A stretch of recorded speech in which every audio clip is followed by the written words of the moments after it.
ജീവിതം മടുത്തൊരവസ്ഥയിലാണോ നിങ്ങൾ? എന്തൊക്കെ ചെയ്തിട്ടും ഒന്നും ശരിയാകുന്നില്ല, ആകെ തകർന്നു, ഫുൾ സ്റ്റക്കായിട്ടിരിക്കുകയാണോ നിങ്ങൾ? അങ്ങനെയാണെങ്കിൽ ഇന്നത്തെ വീഡിയോ നിങ്ങൾ ഒരുപാട് ഹെൽപ്പ് ചെയ്യാൻ പോവാണ്. സോ ഡോണ്ട് വെറി, ഇതൊരു റിലീജിയസ് വീഡിയോ അല്ല. ഏത് മതത്തിൽപ്പെട്ട ഒരാളാണ് നിങ്ങളെങ്കിലും ഈ വീഡിയോ നിങ്ങൾക്ക് ലൈഫിനെ പറ്റി ഒരുപാട് ഐഡിയ തരും. ഈ വീഡിയോ നിങ്ങളുടെ ആൻസൈറ്റി ആയിക്കോട്ടെ, സ്ട്രെസ് ആയിക്കോട്ടെ, ലൈഫിൽ ആകെ സ്റ്റക്കായി പോയി, ലൈഫിൽ ഫുൾ തകർന്നിരിക്കുന്ന ഒരാളാണെങ്കിൽ നിങ്ങളെ മാറ്റാനുള്ള ഒരുപാട് ഐഡിയ തരാൻ പോവാണ്. ശ്രീകൃഷ്ണനും സൈക്കോളജിയും. ഇവിടെ ശ്രീകൃഷ്ണനെ ദൈവമായിട്ടല്ല ഞാൻ നിങ്ങളോട് പറയാൻ പോകുന്നത്. എന്നാൽ ഇന്ത്യൻ സൈക്കോളജിയിൽ വളരെ ഇമ്പോർട്ടന്റ് ആയ ഒരു ഭാഗമാണ് ഭഗവത്ഗീത എന്ന് പറയുന്നത്. സോ നമുക്ക് തൽക്കാലം റിലീജിയൻ മാറ്റിവെച്ച് നമുക്ക് ലൈഫിന് വേണ്ടിയുള്ള കുറച്ച് പവർഫുൾ ആയിട്ടുള്ള വേർഡ്സ് നമുക്ക് എടുക്കാം.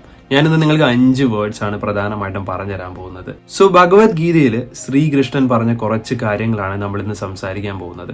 ഇന്ത്യൻ സൈക്കോളജിയിൽ ശ്രീകൃഷ്ണന്റെ കോൺട്രിബ്യൂഷൻ. മഹാഭാരതത്തില് നമുക്കറിയാം, അർജുനൻ ആകെ കൺഫ്യൂസ്ഡ് ആയി നിന്ന നിമിഷം. യുദ്ധം ചെയ്യണോ വേണ്ടിയോ എന്ന് അറിയാൻ പാടില്ല, ഇനി എന്താകും എന്നറിയാതെ അർജുനൻ സ്റ്റക്കായിട്ട് നിൽക്കുന്ന അവസ്ഥ. മുമ്പിൽ സ്നേഹിക്കുന്ന ആൾക്കാര്, അതുകൊണ്ട് തന്നെ എങ്ങനെയെങ്കിലും ഇവിടെ നിന്ന് ഓടി മാറണം എന്ന്